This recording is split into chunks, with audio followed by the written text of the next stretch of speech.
This is Texas News Now, sponsored by Germania Insurance. Hello, I'm Cynthia Izaguirre in Dallas, and here are your headlines from North Texas. Teenagers are being threatened online tonight, tricked into sending explicit photos, and you may not realize it's happening in your home. One group's research shows it happens to 1 in 5 teenagers. Brittany Costello spoke to police in Burleson before a meeting to teach parents about the warning signs. In the digital age, this is a child's game. Sergeant Cameron Pilgrim says predators have access to your children like never before. These almost look like Lego characters. He says they're hiding on social media and in the chats of popular, highly rated games like Roblox and Fortnite. Basically, sextortion is where a suspect is able to make contact with your child, and they'll work them down this road until send me a picture of yourself turns into, now send me a picture of yourself with no clothes on. What age range are we talking about?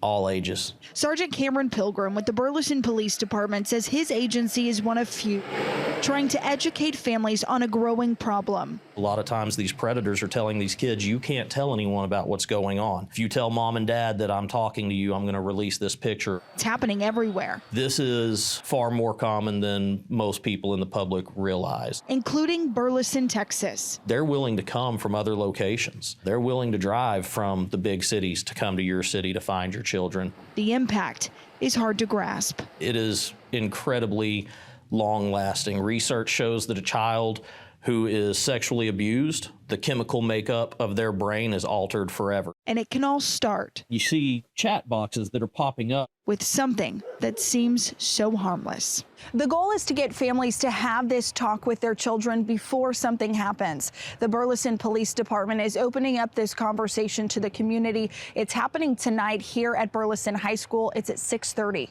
It is free to get in, but you do need a ticket. In Burleson, I'm Brittany Costello. Now to a developing story in Tarrant County. It'll sound familiar, and that's the problem. Another inmate escaped custody the second time in 2 days. Scoop Jefferson just asked the sheriff how this could happen again. You know, yesterday we had a guy jump out of a van. Today we have a guy that we thought was a trustee. For the second day in a row, Tarrant County Sheriff Bill Wayburn explaining how another inmate escaped custody and the connection of the escape the day before. 25-year-old Castillo is back in custody, his taste of freedom around 45 minutes before deputies caught him here in Sycamore Creek, his inmate clothing gone, all part of his escape plan. Victor Castillo, who is a work trustee at 1247, he was at our laundry facility out here, which is a very minimum secure area, made a decision to attempt to leave. Castillo was housed here at the jail's Green Bay facility on Urban Drive, where another inmate's escape inspired him. He placed some clothes so that he could get out of his jumper into, in fact, female dress out, and that's what he escaped in. From his lips, he was emboldened yesterday by what he saw in that escape. But like I said, I don't think he saw the rest of the story. The day before, after a 2-hour-plus manhunt, Chopper 8 recorded deputies capturing inmate Carlos Romero, who escaped while being transported to court. After Monday's escape, Sheriff Wayburn meeting with his command staff, hoping to prevent another escape. What is it that we need to do to cinch up security? Now saying the back-to-back escapes makes securing inmates more important than ever. In Tarrant County, I'm Scoop Jefferson. Several federal agencies are working with DPD right now to make the city safer. Tiffany Liu shows us what the task force is doing and the plan underway to expand it. This is an area that's been suffering. At a recreation center in Northwest Dallas, I'm announcing an important step in our ongoing effort to keep our communities safe. Law enforcement officials lined the front of a community room. And that is the expansion of the Project Safe Neighborhoods program into Northwest Dallas. Ryan Raybould is U.S. Attorney for the Northern District of Texas. With community tips along with research and data, law enforcement will have a microscope on the many blocks surrounding Harry Hines Boulevard. Violent offenses, firearms trafficking, narcotics trafficking, human trafficking, money laundering, it's all on the table. Project Safe Neighborhood has been in Northeast Dallas for years. We are a full 100% partner in it. And Dallas Police Chief Daniel Como says it's working. This is part of why crime is going down in Dallas. He's ready to tackle the other side of North Dallas. If you're committing crimes and you're doing criminal activity in Dallas, we're going to come after you. Several federal agencies are part of this effort, including Homeland Security investigations. But amidst national tensions over immigration enforcement, we asked officials to clarify the role of ICE in this specific plan. This is a violent crime reduction. This is not an immigration enforcement activity. Jeremy Wright, assistant special agent in charge of FBI Dallas, says they plan to earn the confidence of residents. We're going to hold meetings. We're going to talk to people. The U.S. Attorney's Office is going to lead meetings that we can come, and all of us will be there to answer those questions. Building trust and curbing crime won't happen overnight, but officials believe in this long-term investment in the neighborhood. I'm telling you, and I'm looking you in the eye, it's going to get crushed. In Northwest Dallas, I'm Tiffany Liu. You wouldn't want an offensive smell permeating your neighborhood. No one would. But some residents in Rowlett tell us it's their reality right now. They say it's connected to sewer work along part of Liberty Grove Road. Luke Clary spoke to people who want it fixed. In parts of Rowlett, neighbors say the problem hits you before you ever see it. It's like the worst rotten eggs you've ever smelled. It's not fun. Allison Haupt lives near Liberty Grove Road. We all know the hot spots or the stinky spots. And there's certain intersections in town, and those intersections coincide with where the lift stations are. The city says most complaints are coming from major corridors like Liberty Grove, where sewer lift stations move wastewater across town. This sewer manhole is located in one of the hot spots neighbors have been telling us about on 66 and Rowlett Road.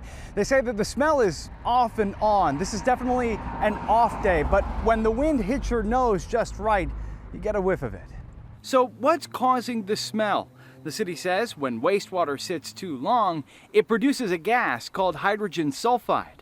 We acknowledge that there is an odor concern, but there is not a safety concern. The city says testing has not found dangerous levels of that gas in the air, but leaders admit the odor is a real nuisance. The response, a citywide odor abatement program using monitoring, chemical treatment, and aeration to reduce the conditions that create the smell. The goal is if the hydrogen sulfide concentrations are at bay, then obviously the odor should be at bay too. Will there be occasional peaks? I'm sure there will be, but hopefully it will not be to this extent. For neighbors dealing with it day to day, relief can't come soon enough. I think that's the first step, admitting we have a problem, but we're waiting on follow through. Ultimately, that's what we need. We need to see action taken. A community meeting is set for February 12th at City Hall. Residents can report bad odors to the city now. In Rowlett, I'm Luke Clary.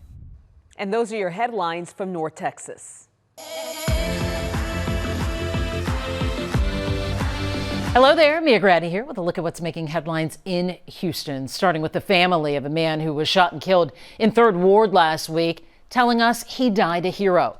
They say he was killed because he had protected a woman who was being attacked by her own son. Matt Doherty has more. He's been out of prison for about 4 years, and the family members have said that he just hasn't been right since he got out of prison. Early Thursday morning, Houston police responded to a home in the 3rd Ward. 45-year-old Spencer Germany had been shot and killed. He was at his friend's mother's house when police say this man, Rogers McFarland, showed up with a gun.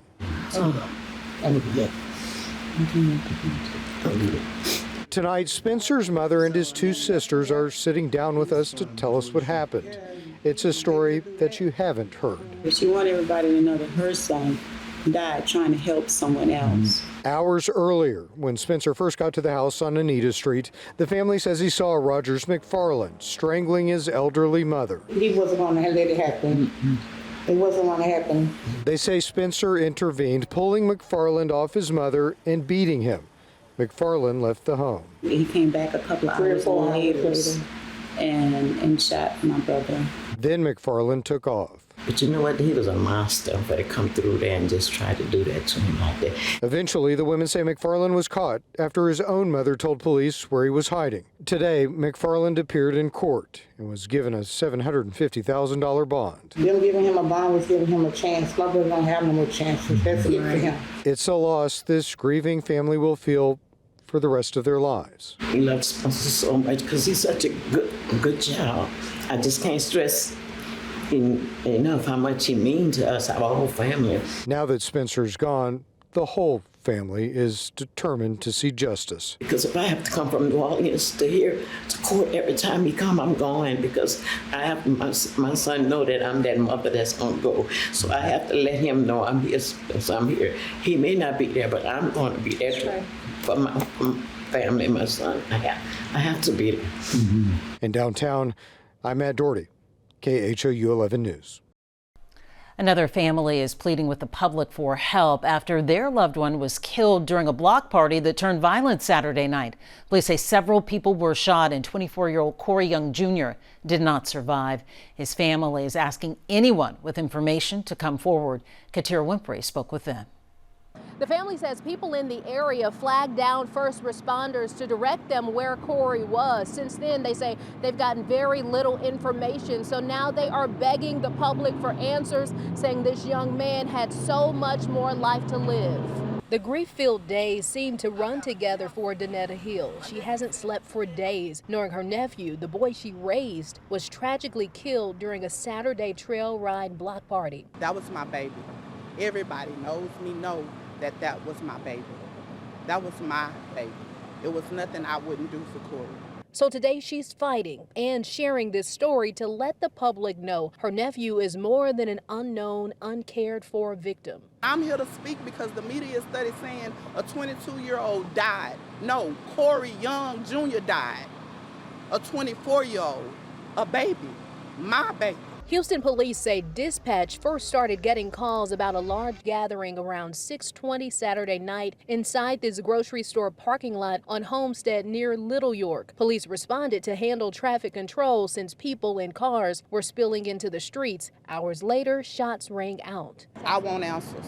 I want answers. Somebody saw something. Surveillance video shared with KHOU 11 shows some of the chaos and people running away. By the time police arrived, 5 people were shot and 1, Corey, was killed. A lot of frustration. I'm frustrated because HPD hasn't reached out to us. The detectives haven't reached out to us. I had to call in today to homicide to find out the detective's name and number because it hasn't been provided. Hill says Corey loved his friends and family and leans on the words shared in one of their final text exchanges. Hey, now I love you. I love you too. That was him. The smile, the laughter, the joy. It was always joking. The family says they are waiting to get a call back from the homicide division to get more information and learn more about where the investigation stands. As of right now, police have not released any suspect descriptions. Reporting in Northeast Houston, Katira Winfrey, KHOU 11 News. A group in Sunnyside fed up with illegal dumping are taking matters into their own hands. This past weekend, they collected trash, and less than 24 hours after we shared their story, the litter that was lining the roads, long gone. Troy Kless gives us a closer look at their efforts on Instagram. Here in the Sunnyside neighborhood of Houston, there is a large group that is tackling this illegal dumping problem. So if you take a look behind me, this is just some of the trash that was collected by a group of volunteers led by a community organization that is trying to clean the block.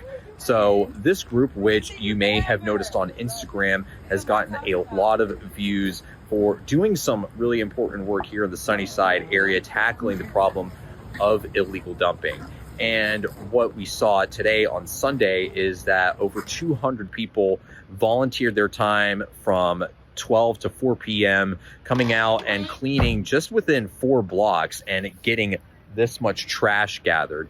We got the chance to speak with Soul Ties Running Club and Clean the Block, who say they are super thankful for everyone that came out here to do this cleanup. And there's going to be more cleanups planned in the future, and they're hoping that it will inspire others to do the same in their neighborhoods across Houston. That was Troy Kless on Instagram for us.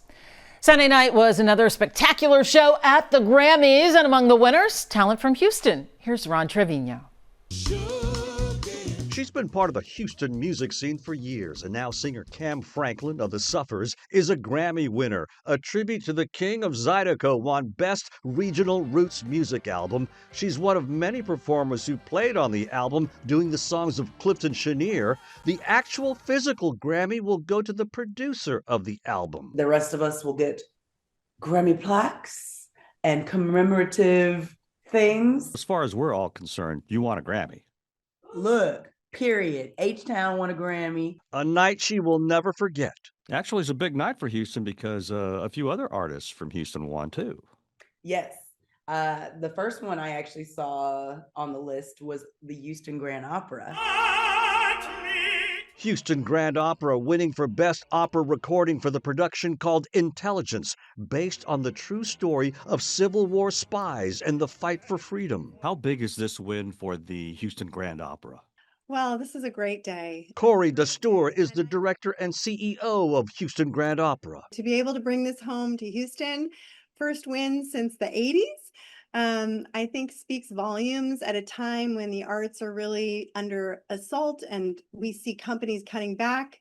Houston is doubling down on beauty and culture and joy and art. And maybe turning more Houstonians on to the joys of a night at the opera. Meanwhile, Houston singer Darryl Walls is coming home with a Grammy for Best Gospel Album, Heart of Mine. And one more Houston tie, Israel Houghton, who spent years as a worship leader at Lakewood Church, winning for Best Contemporary Album, Coritos Volume 1. On music's biggest night, from opera to Zydeco to gospel, Houston was shining like a star. Ron Trevino, KHOU 11 News. H-Town representing once again. And with that, that's a wrap of your Houston headlines. I'm Mia Gradney.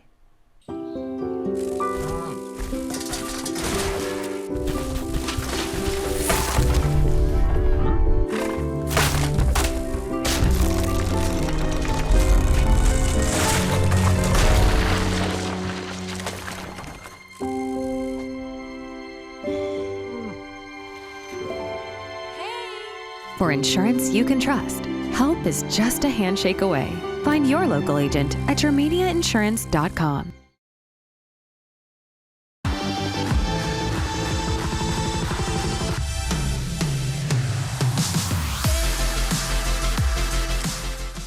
Slightly cooler conditions are expected for today on Wednesday, thanks to the weak cool front we had yesterday. That brought some breezier conditions, in which we'll still keep a little bit of the breeze as we go throughout much of the day, and I think that breeze will slowly calm down as temperatures will be able to warm up, and dare I say, a little bit more of those spring-like temperatures look to be slowly on the horizon. But we got a little bit before we get there, especially as we head into the weekend. I think most of us are going to be able to get back to those above normal temperatures, but at least for the next couple of days, we'll have that midweek cool down and relatively stay near normal for this time of year. So it is going to be rather pleasant, but for today we'll still have a little bit of that breeze. Could give a little bit of a light wind chill at times into portions of West Texas, but for the most part, wind's going to be relatively more calmer than not, at least as we start the morning. We'll see a mix of some low to middle 30s, especially some 20s up into the mountains of West Texas, pushing up into the Panhandle, same song and tune. A bit more of those 40s along the I-35 corridor, and more in the way of some 50s and 60s, even with some humid conditions as you head towards South and East Texas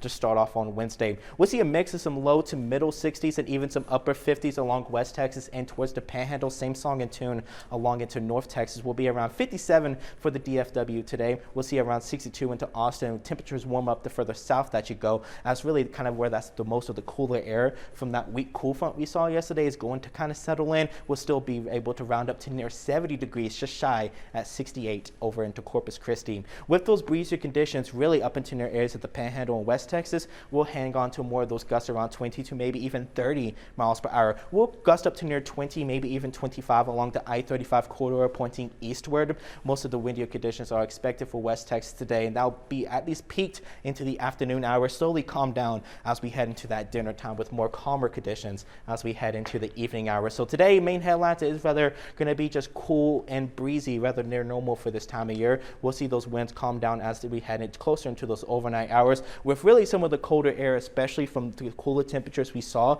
today for Wednesday, that will really be able to settle in as we head around into Thursday, but quickly warm back up as those northerly winds going to shift back rather quickly into some westerly and even some southerly winds. With those kind of calm winds that will be able to settle in and those cooler temperatures on Thursday, we'll get something called radiational cooling, especially across West Texas. We'll see a mix of some low 30s and especially some middle to near upper 20s, more of those kind of 30s with a light freeze possible in some portions along into the hill country along I-35. But I think for areas like DFW, Killeen, especially over into Austin, we should be able to stay comfortably above freezing. We'll drop down into the 40s along South and East Texas as we head into those overnight hours. Warming back up into some near middle to near upper 60s and even some lower 70s across Lone Star State as we head into Thursday. Again, relatively going to be back to near normal, but soon enough, those temperatures are going to be relatively above normal, especially as we start heading into Friday. High pressure is really going to take control as we go in throughout much of West Texas, Central Texas, and South Texas as well. We can see a mix of those kind of low to middle 70s,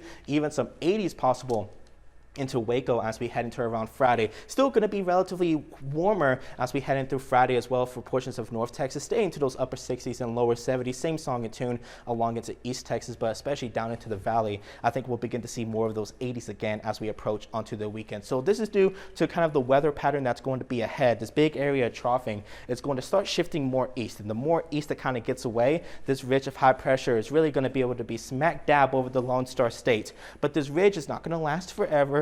I do anticipate some breakness as we head into early next week with our next storm system that is going to try to approach to give us some ingredients for some lift, for to be able to see a little bit more of that moisture, hopefully get put to good use to be able to bring a few opportunities of a few showers and maybe even some rumbles of thunder as we head into early next week. It looks like it possibly could start along into portions of West Texas, move off into East Texas, kind of maybe alongside this Pacific cold front. But again, it is still a little far out and something that we're watching, but hopefully it could lead to maybe some good beneficial rainfall across the Lone Star State. And at least within the next 6 to 10 days, there is at least some higher probabilities of seeing those above normal precipitation, especially predominantly off into far West Texas, into West Texas. The chances do a little bit kind of fall off along into portions of I-35 pointing east, as it looks like to be. It's going to be just a very low chance to be able to see those above normal precipitation amounts. So working throughout the next 7 days, we're still going to be rather cool and a little bit of a breeze going throughout much of the day, especially the further north and west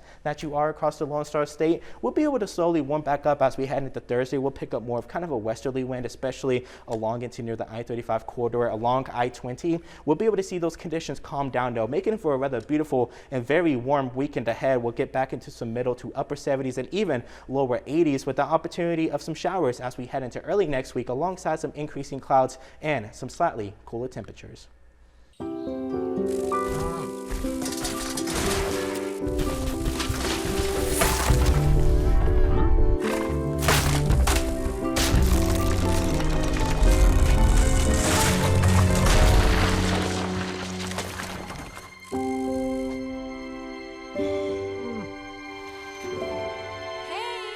For insurance you can trust, help is just a handshake away.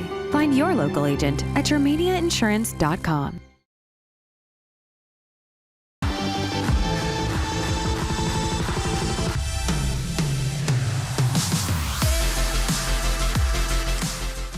In Austin, I'm Mark Mullins. Hayes CISD superintendent says school walkouts, quote, cannot happen. This comes after arrests at a protest on Monday. Governor Greg Abbott is also weighing in. Students were protesting immigration enforcement. Hayes CISD told parents the protests were not condoned by the district and that students could face discipline for skipping class. But several situations at the protests went viral. Kyle police arrested 2 kids during Monday's protest. They said one of them had alcohol and was arrested on several charges. The other was arrested for interfering with public duties. Police emphasized that these arrests were not directly related to walkout activity. There's also video going around of students getting in a fight with a man off campus. Buda police are investigating that. And on Tuesday, Governor Abbott shared our article about those arrests, saying, quote, "It's about time students like this were arrested," end quote. He said he's looking into the stripping of funding for schools that abandon their duty to teach children the curriculum required by law. The Hayes CISD superintendent says he's aware of students' plans for other potential walkouts. He said they put a strain on the resources of the school district and law enforcement. In a statement, he said, quote, "Continued attempts to walk out of school do not service the causes for which our students say they wish to advance. Rather, continued disruptions would likely only further the negative sentiment that is developing about our students and school district because of the videos that are now going viral nationally," end quote. He says students have the First Amendment right to participate in the protests, but they're not free from consequences. Austinites rallied at City Hall opposing a more AI-powered cameras in city parks. They want City Council to vote no on a contract to spend $400,000 each year on that technology. Council is considering a contract with a new provider, Live View Technologies it's called, to rent a mobile security trailer and monitoring services for city parks. The city would spend up to $2 million over the course of 5 years. Parks officials say the cameras will be similar to those used in the pilot program. Speakers agreed park safety is important, but differed on whether these cameras should be part of the solution. I've been hearing about how the cameras might be a waste of taxpayer money. And we don't see it that way. We actually see it the reverse, because we don't see it, by the way, as mass surveillance. We see it as we can't stop what we can't see. There are better options: park staffing, maintenance, lighting, and community-based safety strategies. All improve safety without turning public spaces into monitored zones. Just last fall, Council cut $5 million from the park budget that was for these exact needs. So what are we doing here, spending $2 million today? City officials say video is stored in a U.S. cloud, deleted after 60 days, and only accessible to city staff and Austin police. The company says it does not use facial recognition and redacts license plates when they are not relevant. Tuesday, February 3rd, was National Missing Persons Day. Law enforcement, Texas search and rescue team members, and families with loved ones missing gathered on the steps of the Capitol. At one point, they placed an empty chair, an empty picture frame, and shoes on the steps. They represent a life interrupted and the questions that many of these families still don't have answers to. One mother who tells us her son was murdered in 2020 and then missing for 37 days afterwards says that this is a call to action to continue searching for those missing and support the families impacted. And these families have no other option than to keep going.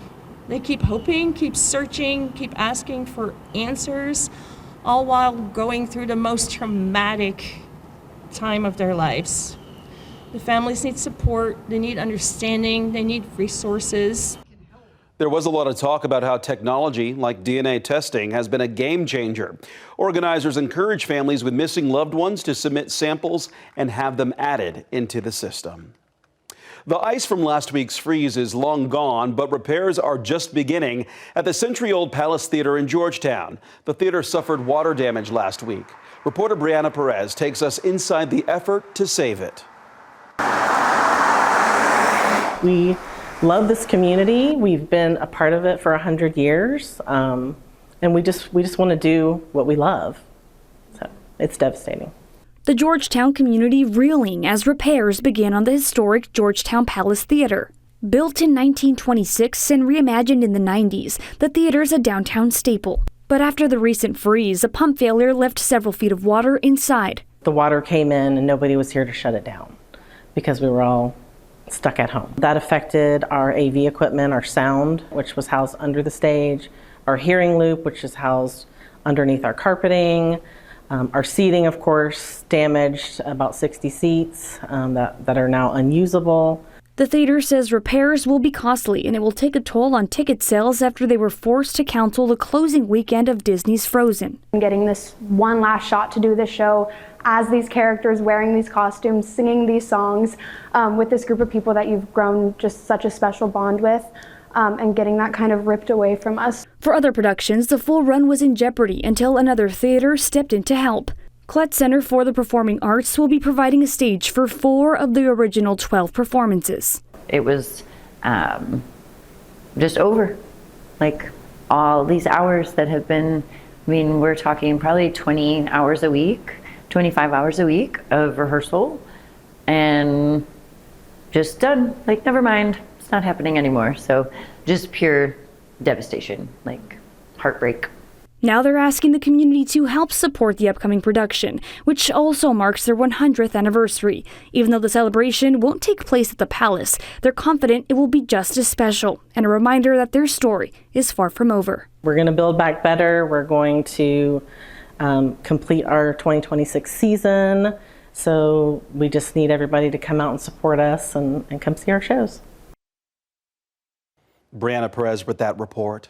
The Barton Springs Edwards Aquifer Conservation District in Austin announced that the district is reaching historic low water levels. They warn that if drought conditions persist, they'll enter a stage 4 emergency response period, the most severe level of drought possible. Reporter Jessica Cha spoke to them about how it got to this point and how some cities are handling increased water restrictions.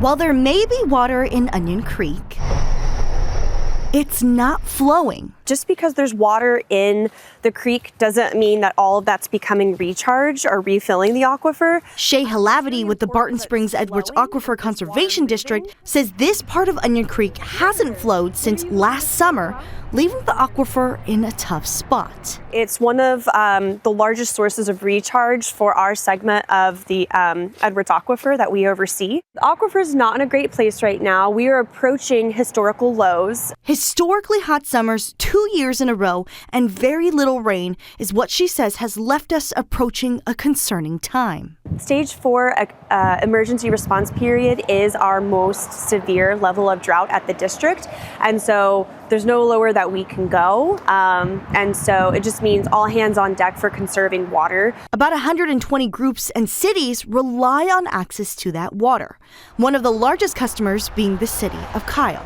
The amount of water we get from this is about 85,000 gallons per day. Which Mike Murphy, the city's director of water utilities, says is 15% of the city's water supply.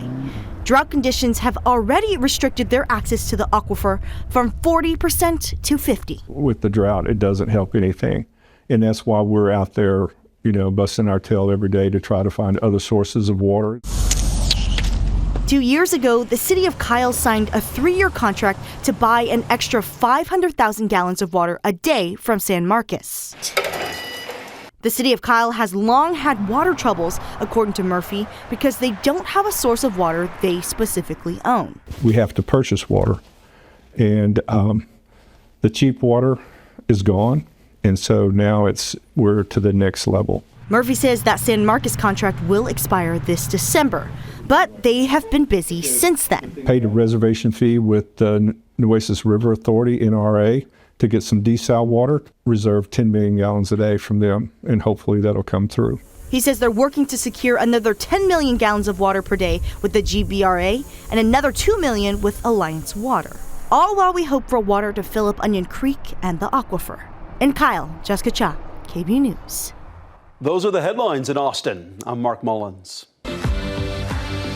Hi, I'm Brennan Gurley, and here's what's making headlines across East Texas.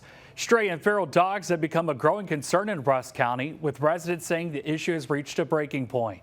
On Tuesday, county leaders and community members met to start possible solutions. CBS 19's Ayanna Aird reports. Nobody has to tell any of you the problem that we have. A problem many residents in Rusk County say has gone on far too long. The problem is we have too many stray dogs, not enough shelters to take them to. Residents say stray and feral dogs have created safety concerns and have placed added strain on law enforcement. Kathy Ward was one of several residents who spoke during public comment. Because I'm experiencing it. I have dogs that have showed up at my house because the man down the street went to prison and left 10 dogs behind. Residents share a common goal, finding a long-term solution. And I feel like the problem isn't going away. We can't just rescue our way out of the problem. And I feel like we need a comprehensive plan. And so I came to help advocate for solution. Elizabeth Gabriel says the problem has affected daily life and left many feeling unsafe in their own neighborhoods. We can't take our dogs for walks. I would not go for a walk around the block or down the street with my grandkids because I don't feel safe doing that. And that's That's not right. In Overton here at this Dairy Queen over the weekend, a woman was attacked by a pack of dogs, but she was able to defend herself using pepper spray. This attack was just one example of a bigger issue many say has been building up for years. I'm an animal lover, but I also know we're not going to save them all. And I know our greater responsibility is to our citizens, to our human citizens, not just to the pets. Sheriff John Wayne Valdez says stray dogs are the #1 call his department receives, calling it a serious public safety issue. He proposed the need for repurposed facilities and community engagement. We need the community to have some skin in the game. This isn't just my problem. This isn't just the Commissioner's Court problem. This is all of our problem. In Rusk County, I'm Ayana Aird. An East Texas man spent his life saving others. Now Tyler firefighter Scott Starkey faces his toughest fight yet, but he's certainly not alone. CBS 19's Robert De La Garza shares how Smith County first responders came together Monday night for a community prayer as he battles cancer. Tyler firefighter Scott Starkey has spent decades running towards danger. A different level of comfort. Whenever I knew it was him, it's like it was just that one less thing that I had to worry about. And after more than 25 years with the Tyler Fire Department, he's facing a different kind of battle after being diagnosed with esophageal cancer just last year. When you have a friend or brother going through something like this, your heart hurts, you know. Monday, first responders like Aaron Smith, who worked alongside Starkey for 15 years, gathered at Bergfield Park to pray, offering hope, faith, and support. We see a lot of tragedy, a lot of hardships as a career, in the fire service, and then. So whenever it's one of your own, it's a little bit different.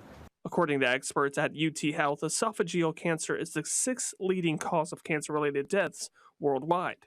There's a 70% cause of mortality, meaning when you get diagnosed, 70% of the patients die of esophageal cancer, even with our modern medicine.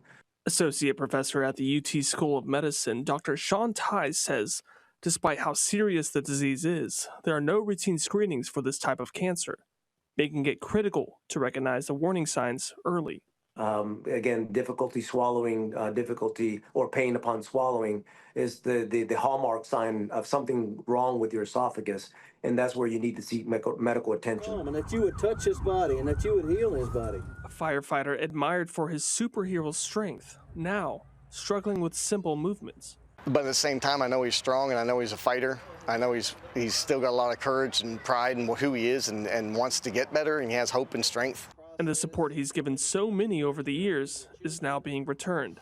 Knowing he has this whole team of people behind him praying for him is giving him an uplifting spirit and soul to be able to have some hope that he'll make it through all this. Showing that in this fight, Starkey isn't alone. He's backed by his brotherhood and the power of prayer. For CBS 19, I'm Robert De La Garza. And that is one strong brotherhood.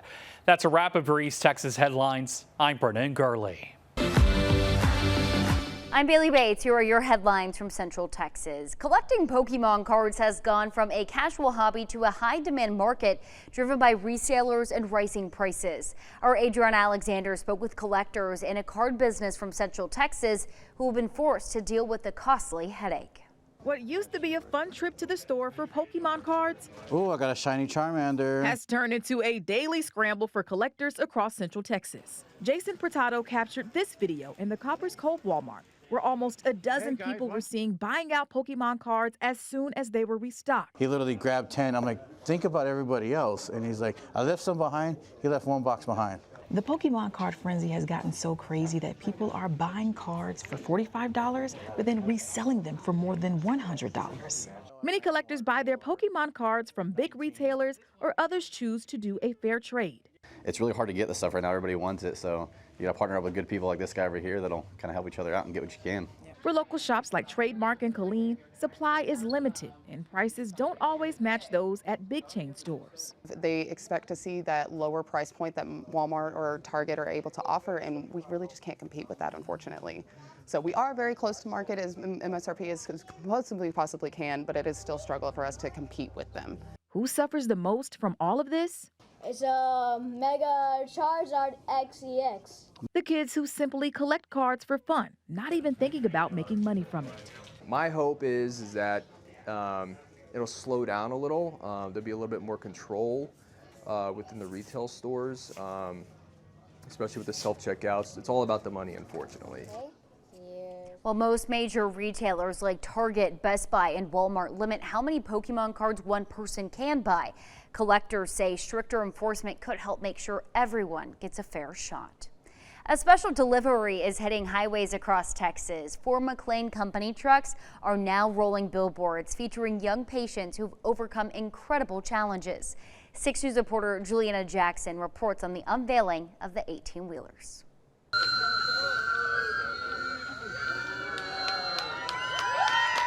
For the Torres family, seeing their son Ian's picture on the side of a semi-truck is nothing short of a miracle.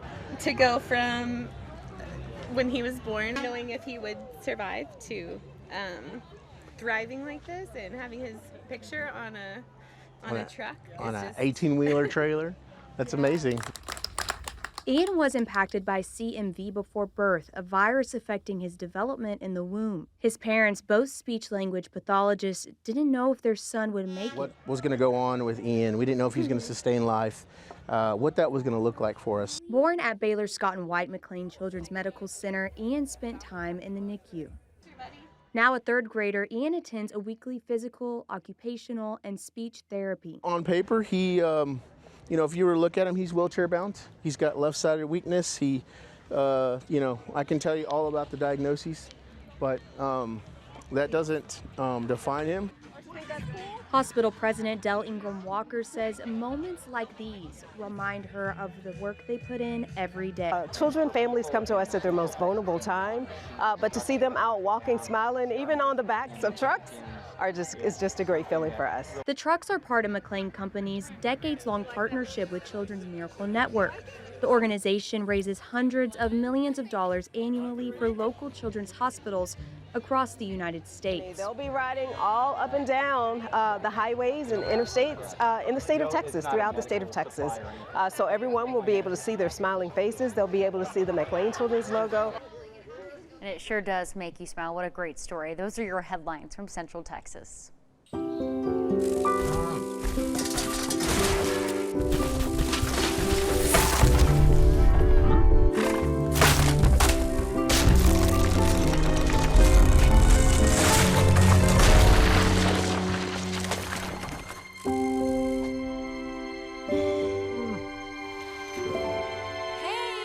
For insurance you can trust, help is just a handshake away.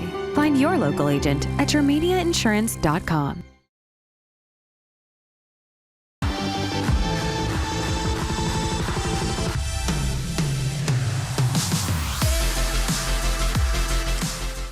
I'm Isis Romero, and this is the news in San Antonio. A Kerrville ISD student is recovering in a San Antonio hospital after being run over by a school bus. The boy was riding his electric skateboard when he hit a bump and then fell into oncoming traffic. As Mike Jimenez reports, the boy has undergone 5 surgeries so far. It's every mom's worst nightmare. Like, no mom wants this for their child. Jessica Boggs, mother of 17-year-old Zane Boggs, says last Wednesday she was at work when she got a call that Zane had been run over by a Kerrville ISD school bus. I thought I was going to lose my kid. I honestly couldn't breathe. Jessica says Zane was on his way to work after school and riding his electric skateboard when the accident happened. From his hospital bed, Zane shared what happened. I hit rumble strips on the concrete, which set my board into wobbling motion. And when I fell, I clipped the back tire, which proceeded to run me over. Zane had to be airlifted to University Hospital, where he has undergone multiple surgeries. He has a fractured tibia. He has a shattered pelvis, a ruptured bladder. It was also disconnected posteriorly from the urethra. He has thoracic and lumbar injuries, which he is going in for his 6th surgery. Family has health insurance, but Jessica says it won't cover everything. So to help, a GoFundMe was started for the family. It's humbling. It's very humbling.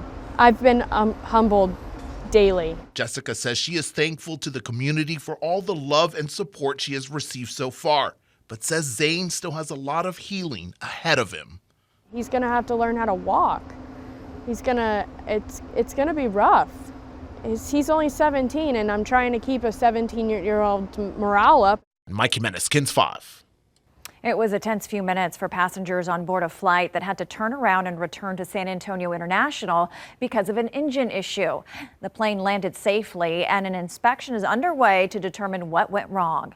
Sue Kalberg has the audio of the incident as it happened. The call for help came in around 11 when a jet reported a problem with a sensor on an engine. Emergency for runway 22. Delta Flight 1676 was supposed to leave here for Atlanta, but the 142 people on board had a much shorter flight.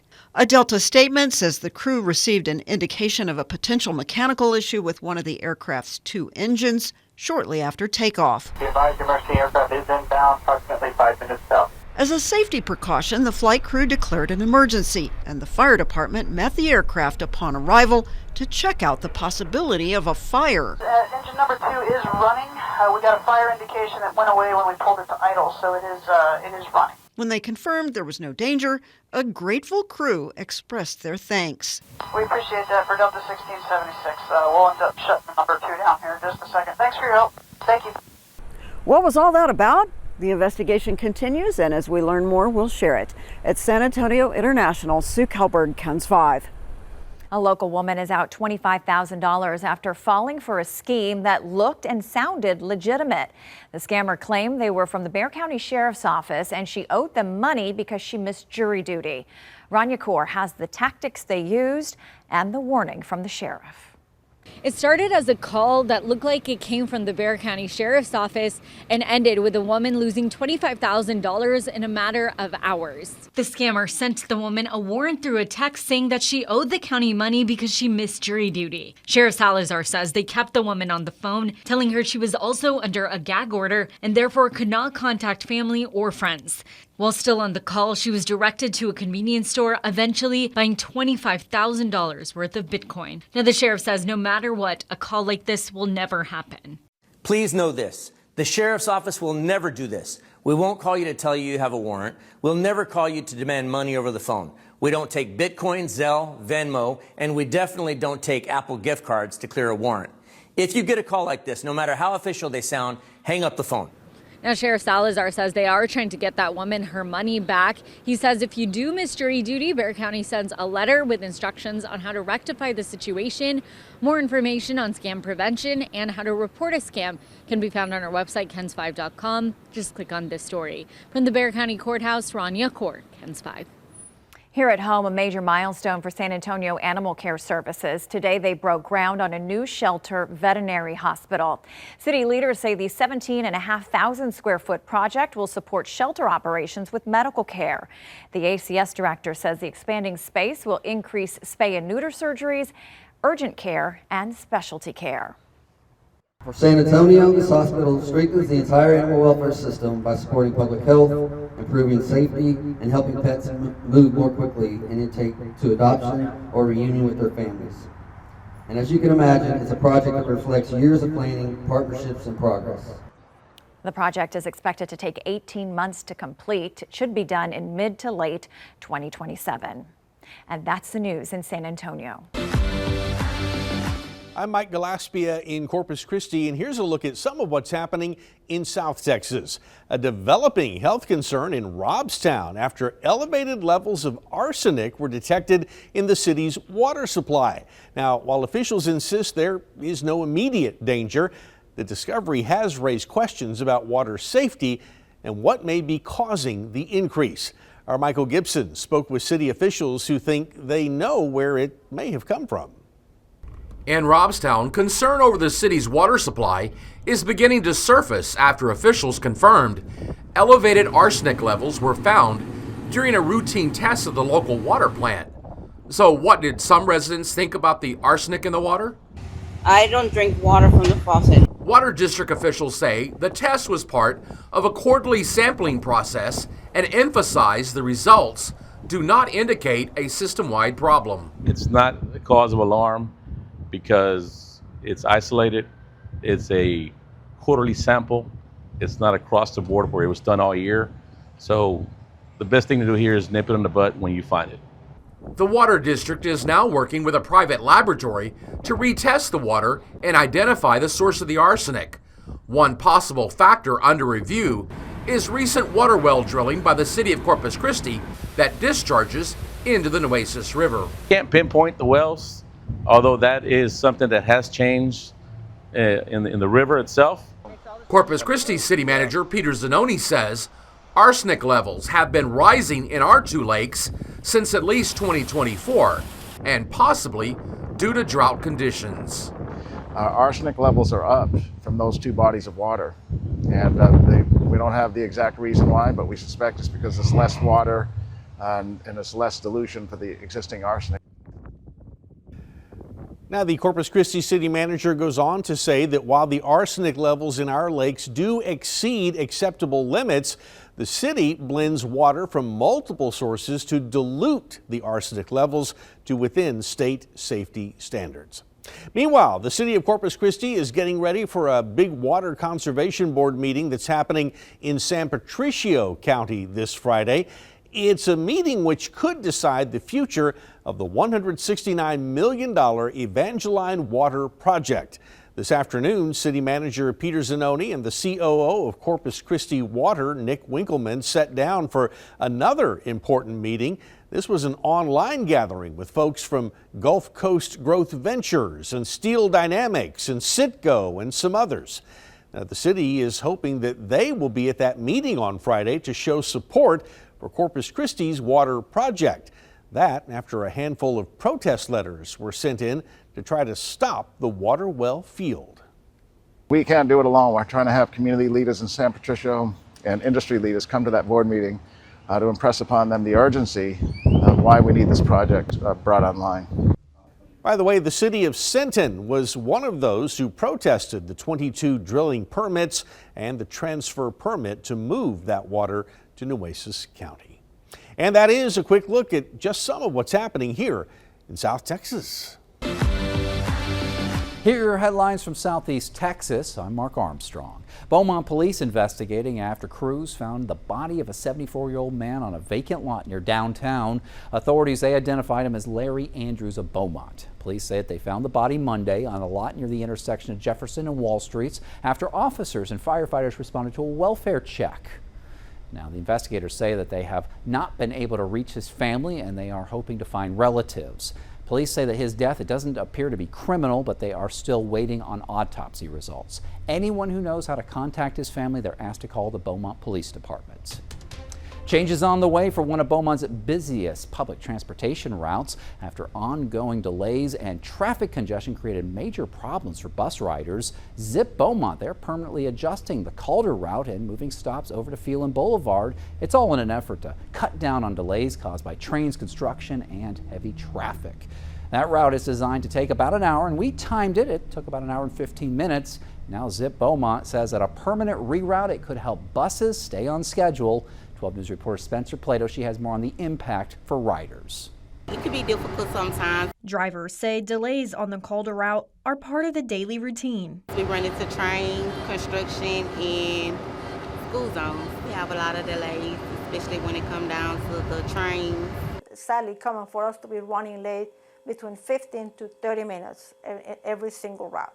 Beaumont Zip Manager Claudia San Miguel says this intersection, along with multiple train crossings, has made it difficult for buses to stay on schedule. This is the Calder route, and as you can see, we get out of the transfer center, we go out, and you're gonna hit the first tracks right here. We continue, and right now this is the situation we were talking about, the traffic at this intersection with I-10. Like today, red lights backed up traffic, and a train brought traffic to a standstill in Beaumont's West End. We're trying to make up for delays caused by the trains. This particular route, the Calder route, we crossed two different tracks, so that's already a challenge for us. Now we have that construction going on at that I-10 and Calder intersection. To help reduce delays, Beaumont Zip is moving the 6 Calder stops over to Phelan Road. San Miguel says the change will benefit passengers. What it's going to do is going to be a gain on time, so it's going to reduce the traveling time, which is going to improve the frequency. You're going to see the bus more often. Approaching Calderon Center. Drivers like Rakinja Charles say the route can be frustrating, but the change will help. Especially when we strictly on time, it can be. I'm okay with the changes, going down Feeling instead. And Zip Beaumont says the last day of service for the current route is February 14th, and those new stops on Phelan, they go into effect on the 16th, and they will be permanent. All right, Beaumont City Council considering major funding requests Tuesday. This includes nearly $2 million grant for Alice Keith Park. Council members to vote on whether to apply for a $1.9 million grant through the Texas Park and Wildlife Department. It's sponsored by State Representative Christian Manuel to upgrade the park with new playgrounds, courts, and even a computer lab. It's all designed to improve recreational opportunities for residents. Council also to consider applying for up to $115,000 in federal justice grant money. This could possibly help support the mayor's new coalition that aims to reduce violence in Beaumont. And those were your headlines from Southeast Texas. Texas News Now is sponsored by Germania Insurance.